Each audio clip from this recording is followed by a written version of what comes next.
శ్రీవారి దర్శనానికి వెళ్తే ఇలా అవుతుందని అస్సలు అనుకోలేదు. ఇంకా చేసేదేం లేక క్యూ లైన్ లోనే కూర్చుండిపోయాం. ఈ వీడియోలో పవన్ గాడు గుండె అయితే చేయించుకున్నాడు. ఇంకా ఎలా వెళ్ళామో అండ్ వెళ్లే దారిలో ఏమేం జరిగిందో వీడియో లాస్ట్ దాకా చూడండి, మీకే తెలుస్తుంది.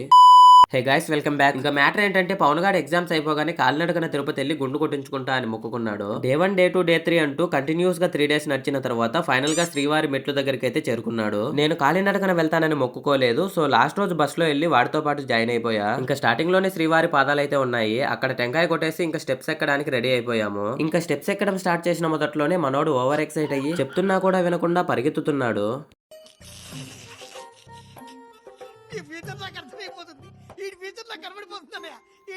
ఇంకా ఎగ్జాక్ట్ గా 600 స్టెప్స్ ఎక్కగానే ఇది మనోని పరిస్థితి.